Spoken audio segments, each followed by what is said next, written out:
Eu venho trazendo, assim, compartilhando com vocês,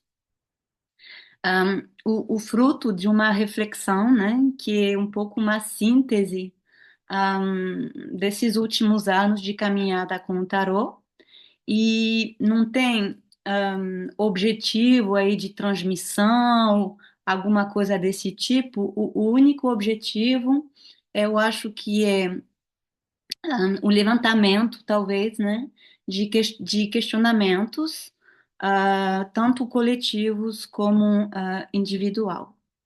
E o tema, que eu decidi tratar hoje, em relação ao tarô, é a questão das relações, no plural, e da liberdade. Então, se chamaria assim: tarô, relações e liberdade. Por que que eu decidi tocar nesse tema?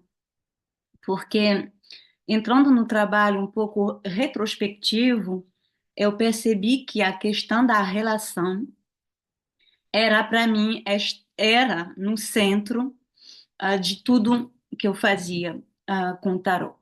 Ou seja, o tarô em si, para mim, ele é um modo de relação. E aí depois eu tentei aprofundar um pouco e questionar a relação em vários aspectos, né? Então começaria assim, dizendo que me parece, é bem pessoal, né, de onde eu falo, mas me parece que o tarô ele é um mediador, né? Ele é um mediador que nos permite descobrir uma alteridade, sendo essa primeira alteridade nós mesmos. Ou seja, para muitas pessoas, né, quando começamos a usar, a praticar o tarô, pessoalmente, muitas vezes é sozinho, né, começamos em descobrir, entrar em relação uma parte nossa que é desconhecida. Seria uma alteridade no sentido de um outro eu, né? O eu que até hoje eu não sabia nada dele. Então, nesse aspecto, me parece que o tarô, mesmo na prática individual, que muitas vezes é o ponto de partida, ele leva a um novo modo de relação, relação consigo mesmo, né? E, e depois vem outros modos de relações.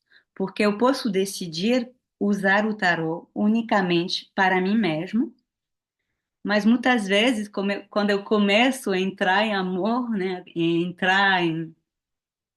me apaixonar assim pelo tarô, eu vou começar a querer usá-lo também, com os outros, né?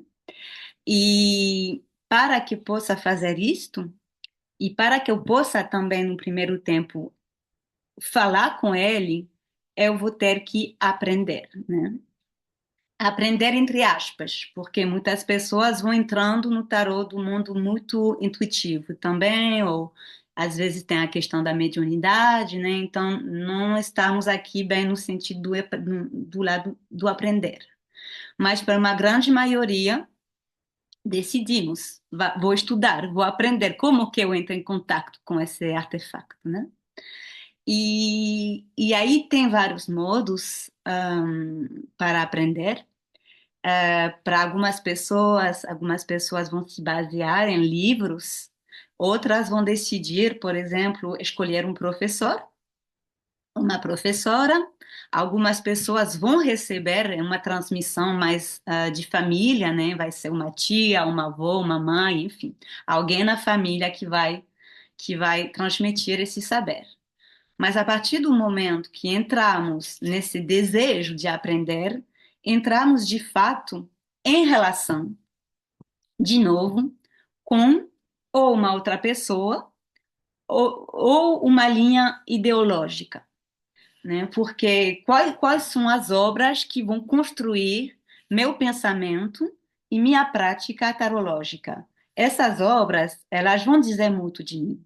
Assim como o professor que eu vou escolher para aprender o tarô, ele vai, numa certa maneira, essa relação vai me influenciar, me influenciar de duas formas. Ou eu vou completamente abraçar o que eu recebi e fazer desse ensinamento meu, vou integrar esse ensinamento na minha vida, na minha prática, na minha visão do tarô, né? Ou, ao contrário, eu vou decidir que não, o que aprendi aqui não bate comigo, ou não faz sentido, ou foi útil, mas não é mais útil.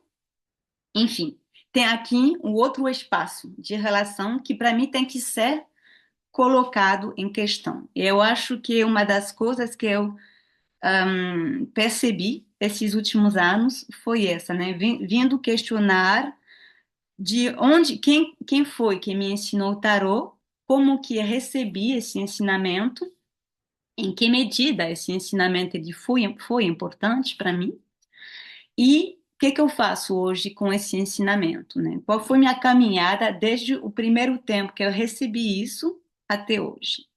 Então, eu acho que a questão da aprendizagem do tarô, ela é também uma coisa que tem que ser questionada, estudada ou pensada, né? De um modo retrospectivo. Então, isso seria a segunda relação, né? Com a influência dos mestres, dos pensadores, dos meus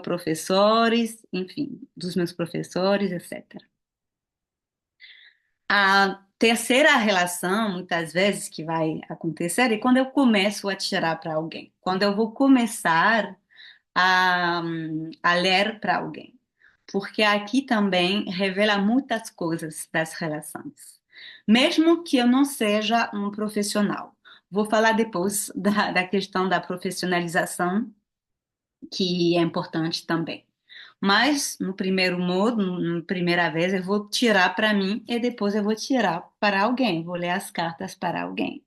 E quando eu começo a fazer isso, por ter trocado, assim, conversado com outras pessoas do meio também sobre o assunto, é um momento importante. É um momento importante porque eu estou entrando naquele momento é um processo que faz com que eu vou me confrontar, por um lado, ao complexo do impostor, ou seja, será que eu tenho a capacidade de ler para o outro? Será que eu posso interpretar? Será que hoje eu tenho sabedoria, talento, intuição, enfim, base suficiente para propor esse trabalho a outro?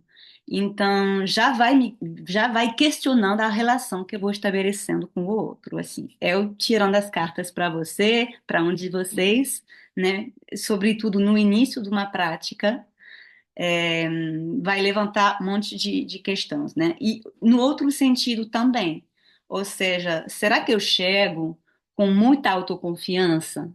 Será que não deveria ter um pouco mais de cuidado com o que eu digo, com o que eu imponho ao outro sobre o que eu vejo, né?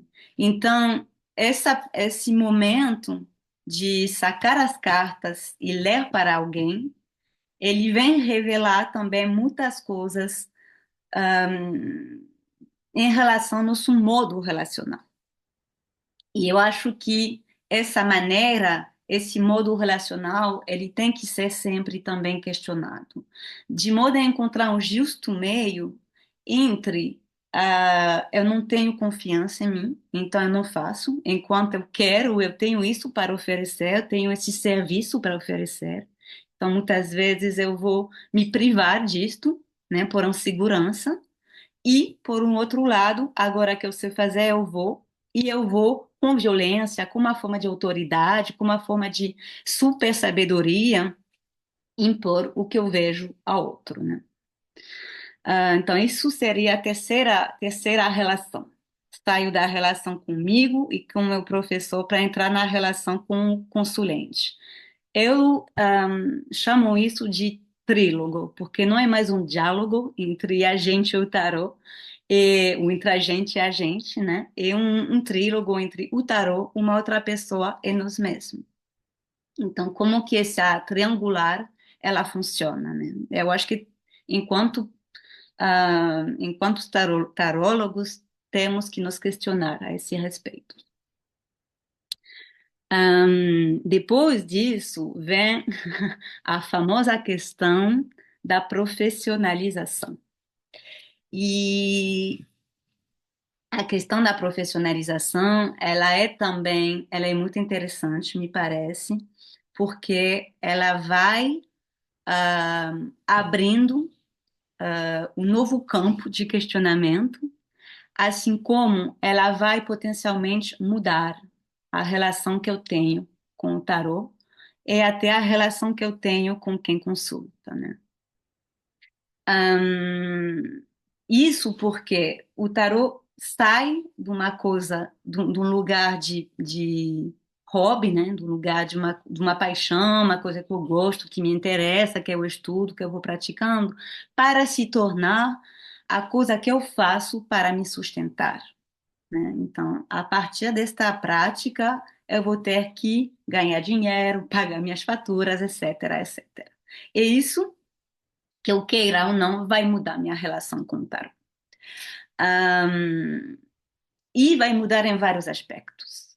Vai mudar a relação que eu tenho com ele, mas vai também mudar minha relação com o mundo. Porque o fato de assumir uma posição de tarólogo, perante o mundo também diz muita coisa de nós, porque mesmo que o tarot seja mais na moda, vamos dizer, hoje em dia, no inconsciente coletivo e no imaginário coletivo, não deixa de ter algumas coisas que grudam, né? A prática tarológica, alguns estereotipos assim bem que impregnam isso, e quando a gente começa a se colocar no mercado e dizer eu faço tarô, vem tudo esse imaginário.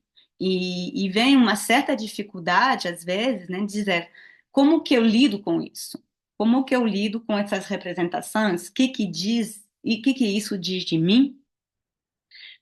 Como que as outras pessoas vão começar a me olhar? Eu estou confortável, não estou confortável? Eu assumo, eu não assumo? Qual é a minha prática dentro das práticas que existem, né? Nesse mundo que é o mundo do tarô, enfim. Ah, então aí tem novas perguntas que nascem.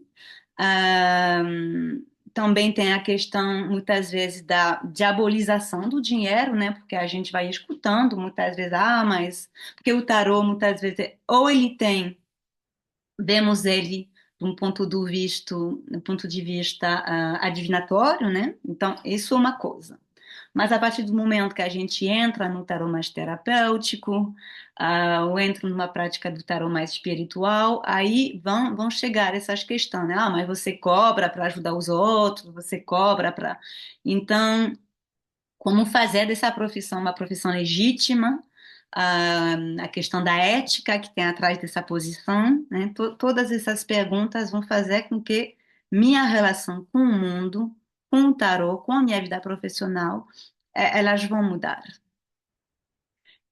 Também vai chegar essa questão de agora que eu tenho que ganhar dinheiro com esse serviço, né, com esse ofício, em que medida eu consigo guardar o sagrado que tinha para mim nesse ofício. Ou seja, em que medida o fato de me tornar profissional é de ter que cobrar, é de ter que ganhar suficiente para me sustentar, vai modificar minha relação com o tarô, minha prática tarológica e o valor profundo, e alegria, às vezes, que eu tinha na minha prática inicial, né? Onde não tinha essa pressão, onde não tinha esse peso, né?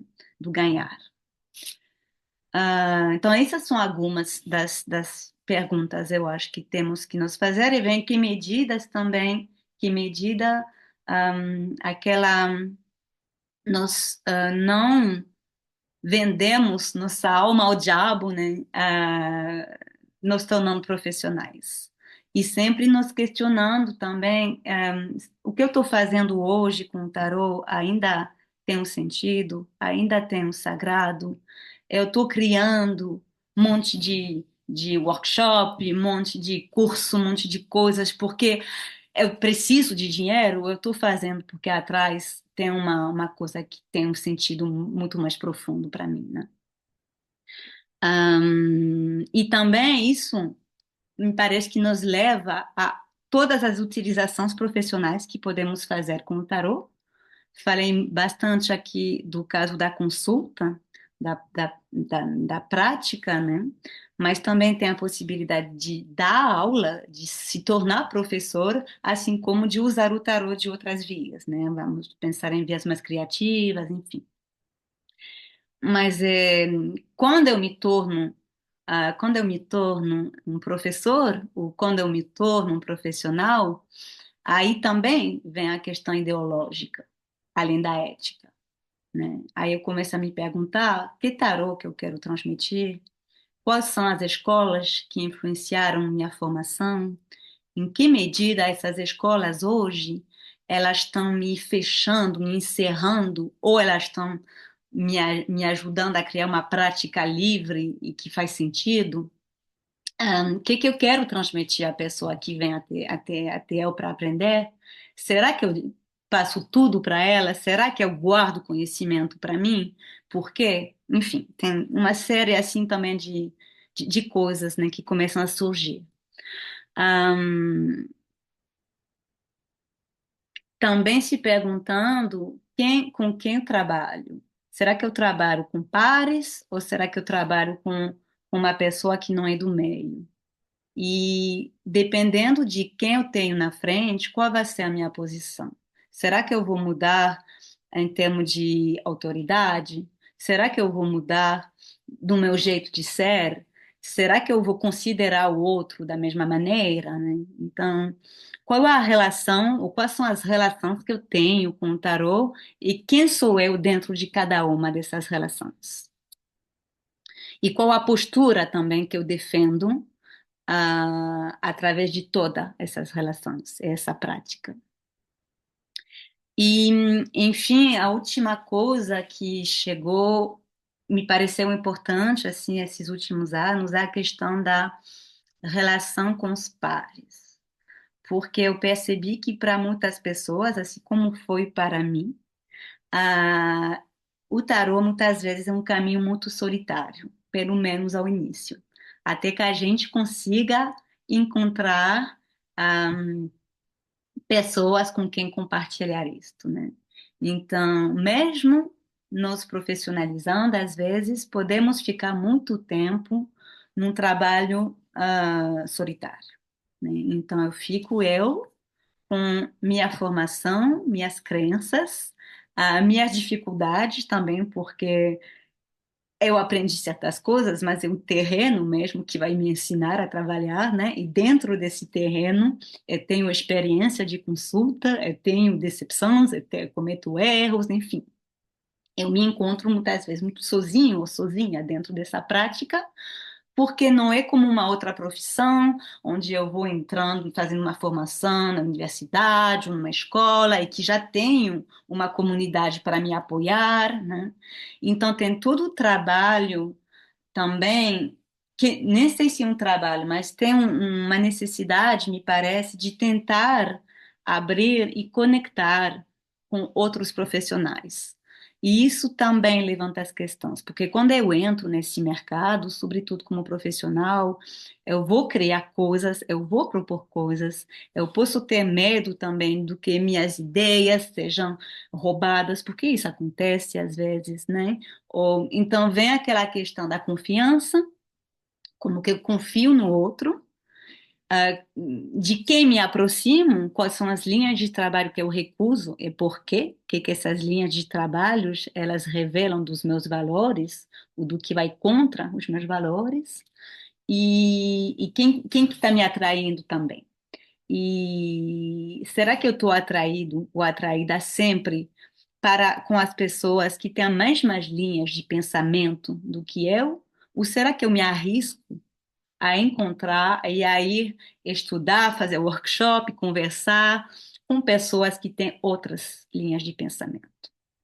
E em que medida eu sou capaz ou eu consigo criar uma comunidade de pares que vai me apoiando que vai me ajudando a crescer enquanto não somente profissional, mas também ser humano, e vai me ajudar a ficar numa prática do tarô e num pensamento do tarô que continua vivo e que não se torna uma teoria fixa, rígida, ah, que não está evoluindo mais, né? Então, isso seria um pouco a, a- as questões aí que eu acho importante de colocar. E, ao contrário, também, por exemplo, caso eu evoluir dentro de uma linha de pensamento, no seio de uma comunidade, será que hoje essa comunidade ainda serve a minha liberdade ainda me ajuda a evoluir, ou é uma comunidade que me julga, que me limita, uma comunidade com a qual não consigo mais abrir portas, caminhos, reflexões novas, uma comunidade que me pesa. Então, tem essa dupla noção também, me parece, né? Ao mesmo tempo, essa necessidade de não ficar isolado na nossa prática, é de tentar cada vez mais reforçar laços, porque sozinhos somos muito fracos, somos muito frágeis, e podemos ser muito perdidos também, ou, pelo contrário, nos fechar no ego, seja ele espiritual, seja ele um ego racional, né?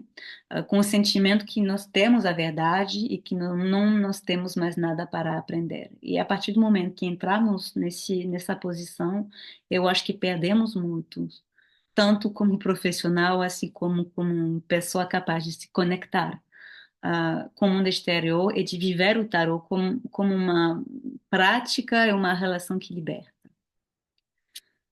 Então, é mais ou menos isso. Eu acho que esses são os pontos principais que eu queria questionar, sobre os quais queria conversar com vocês hoje.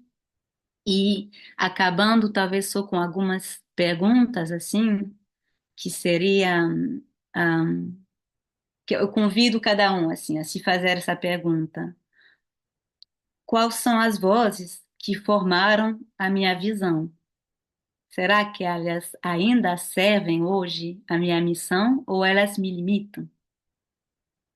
O que recebi dos mestres das linhagens que agora eu preciso transformar? Ou ao contrário, o que eu perdi que era fundamental para mim? Qual é o tipo de relação que eu quero estabelecer com o meu consulente? Será que é a mesma com todas as pessoas que eu encontro? Ou são relações diferentes? Né? Como que eu equilibro a confiança na leitura com a humildade, com a noção de não saber? O que que a minha prática profissional ela serve? O que faz sentido nesta prática? Em que momento da minha prática sinto que eu estou livre? Em que momentos me sinto preso a métodos, expectativas ou narrativas? E ainda tem outras perguntas que poderíamos fazer, mas eu vou parar por aqui agora. Eu agradeço a escuta e fico à disposição caso tenha pergunta.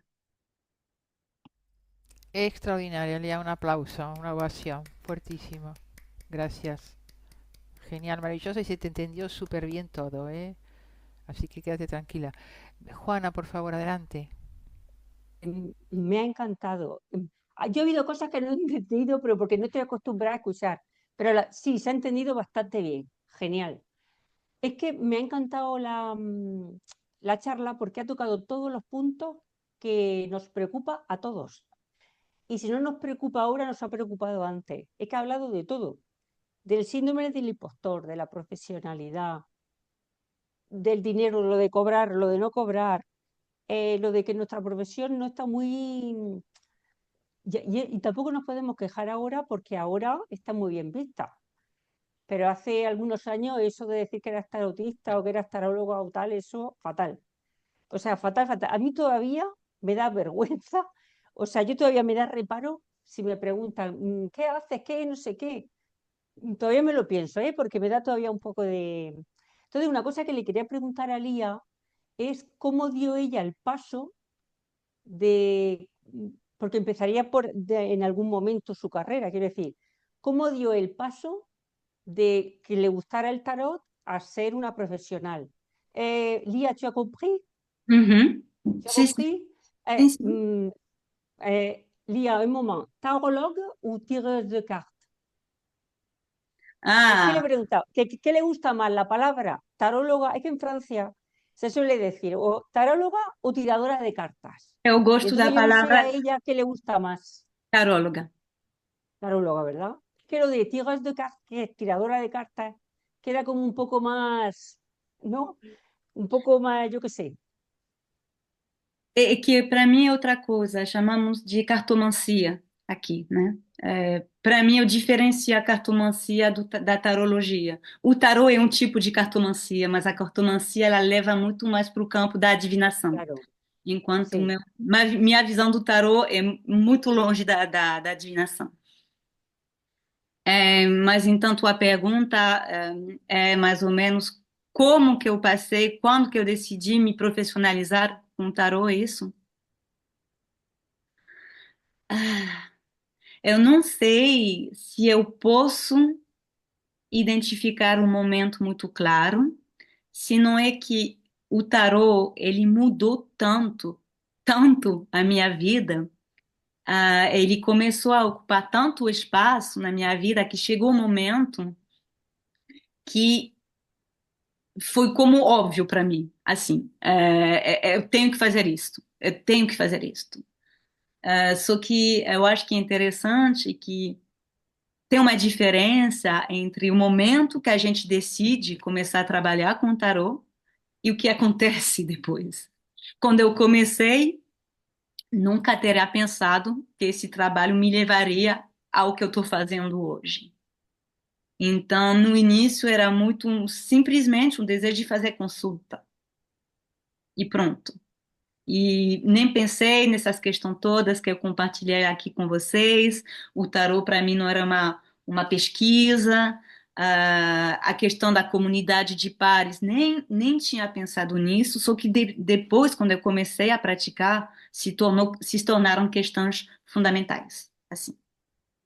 Então, tem o que a gente sente no momento que a gente decide e tem o que acontece depois, que é bem misterioso, né? A gente nunca sabe. Así. Uhum. Merci. ¿Alguna otra pregunta en el chat que le quieran hacer a Lía, que la tenemos ahora aquí? Eu tô vendo que tem muito disso. Como se tomou. Ah, aqui. É nascer de todo. Como se... Então, sobre como eu decidi fazer o tarô, meu trabalho, acho que eu respondi aqui. E minha família e meus amigos. Bom, eu tenho uma família bem aberta, assim, de mente bem aberta, que me apoia em todas as minhas loucuras. Então, minha família foi. Nunca pensou que ia conseguir ganhar dinheiro com isso, mas me disse vai.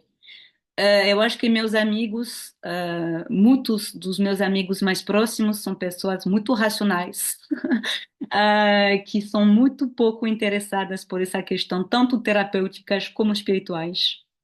Então, não são pessoas que me julgaram, mas também não eram pessoas com quem eu podia, compartilhar muito isso, né? Então, no meu meio, não foi uma coisa difícil, porque eu acho que eu estou num meio de pessoas que consideram que somos livres e temos que fazer o que queremos. Mas, por exemplo, depois de ter começado, eu me mudei e eu fui morar no. Eu venho de uma cidade grande, eu venho de Marselha, mas agora eu moro numa cidade, numa aldeia pequena, na campanha. E aqui a mentalidade é muito diferente. Aqui as pessoas são muito religiosas, aqui as pessoas têm muito preconceito, porque elas pensam que o tarô é coisa de demônio.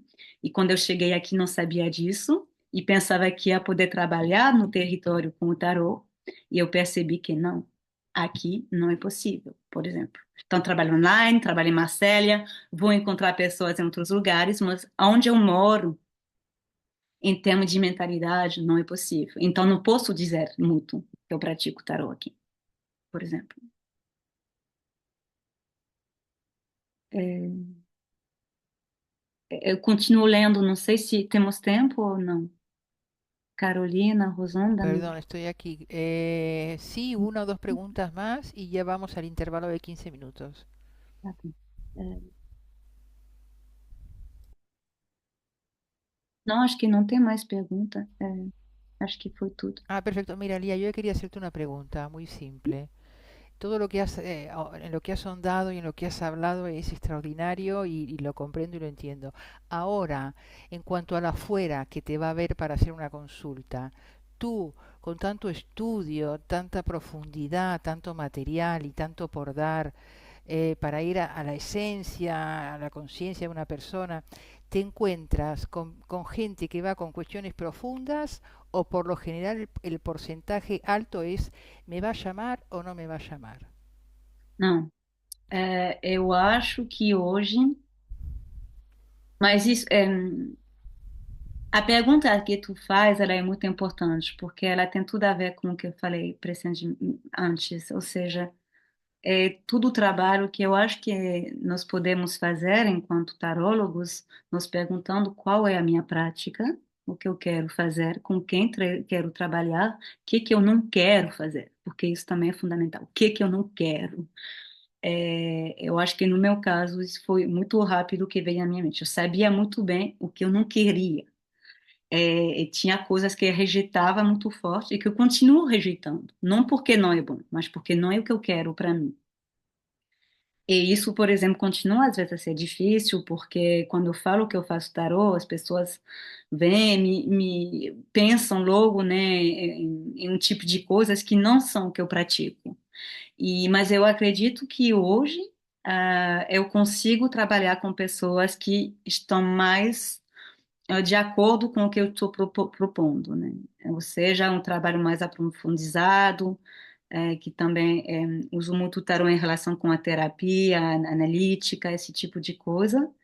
Então, diria que sou uma minoria de pessoas, é uma minoria de pessoas, mas que eu faço questão de ficar firme com o que eu estou fazendo.